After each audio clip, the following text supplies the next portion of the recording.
안녕하세요. 저는 다른 엄마의 감정을 묻고 자란다 저자이고요. 지금 이제 정신분석 상담을 하고 있는 박우란입니다. 심리클리닉 피안에서 개인 분석, 정신분석을 진행하고 있습니다.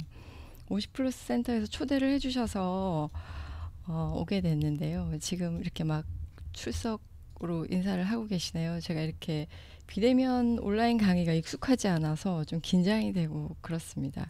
궁금하신 것들은 댓글로 질문 올려주시면 저희 선생님께서 저한테 전달해 주실 거고요. 오늘 어떤 이야기들이 어떻게 펼쳐질지는 긴장과 기대로 시작을 해보겠습니다. 우리 삶은 애도로 가득 차 있어요. 무의식적인 애도. 우리가 왜 관계를 할 때도 우리가 젊은 시절에 연애를 할 때도 보통 비슷한 패턴을 계속 반복하잖아요. 비슷한 패턴을 반복하고 또 친구 관계를 맺어도 비슷한 갈등을 반복하고 이것들이 대부분 무의식적인 애도라는 거죠. 근데 우리가 모르고 하기 때문에 계속 그냥 그 자리를 계속 맴돌면서 반복하게 되거든요. 그래서 이제 이 애도에 있어서 분석이나 상담 이런 것들은 건강한 애도라고 봐요. 무의식적인 애도는 건강한 애도라고 보기가 어려워요. 왜냐하면 끝이 없기 때문에. 정말 죽을 때까지 반복될 수도 있기 때문에. 그런데 건강한 애도가 필요하다. 그러면 건강한 애도는 말하기, 전 상징어라고 쓰는데요. 보통 이제 상담실이나 분석을 진행하는 것이 이 말하는 작업이거든요. 내 서사를 내가 잘 말하도록 하는 거예요. 막 쏟아내는. 그리고 한 가지 제가 또 여러분들한테 말씀드리고 싶은 건 우리가 스트레스를 받고 뭔가 힘겨운 일이 있으면 쏟아내야 된다고 생각을 하시잖아요. 그래서 막 친구들끼리 만나서 막 수다도 떨고 그러면 막 내가 아는 사람들 좋은 멘토한테 막 이거를 쏟아내고 나면 후련해지는 것 같고 그럼 치유가 되지 않나요? 충분히 애도가 되지 않나요? 회복이 되지 않나요? 그런데 조금 전에 말씀드린 것처럼 무의식적인 말하기는 크게 의미가 없어요. 효과가 별로 없다는 거죠. 왜냐하면 이게 쾌락의 차원으로 가거든요. 쾌락의 차원이라는 건 뭔가 가득 차서 막 쏟아내고 나면 감각적으로 후련해져요.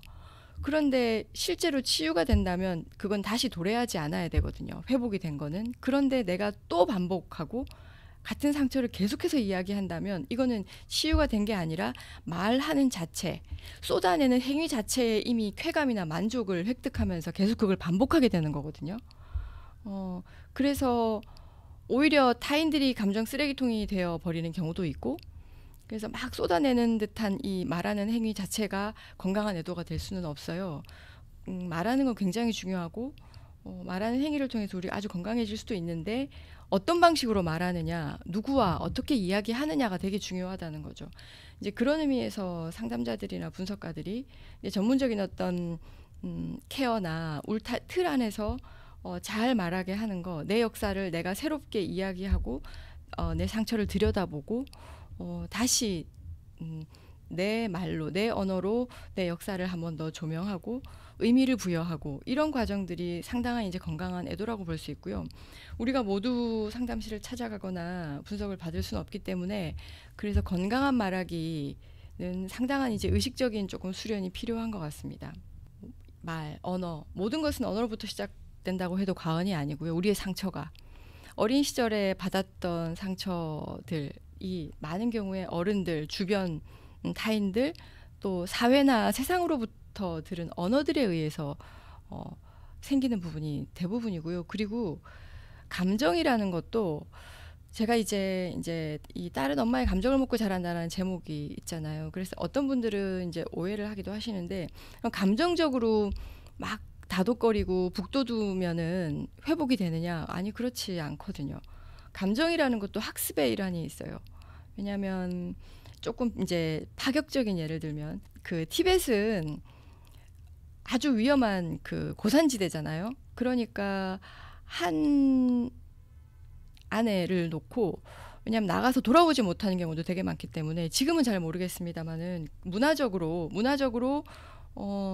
한 형제가 한 아내를 놓고 형이 죽으면 또 동생과 함께 살고 이게 이제 그 환경에 적응하기 위한 문화라는 거죠.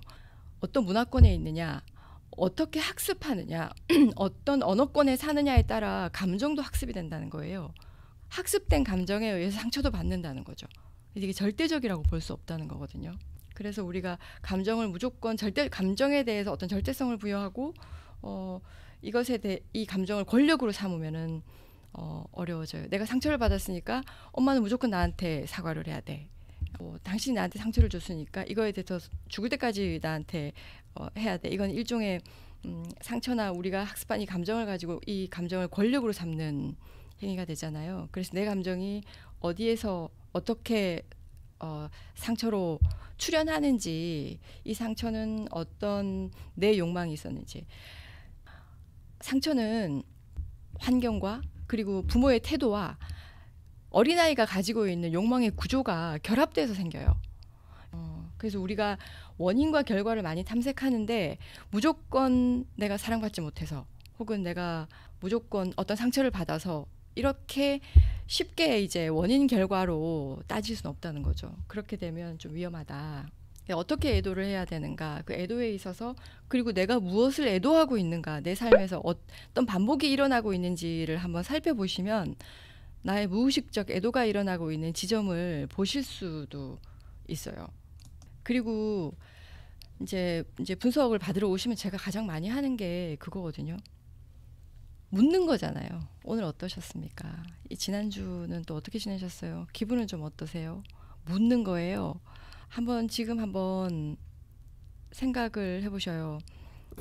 난 얼마나 물어졌을까?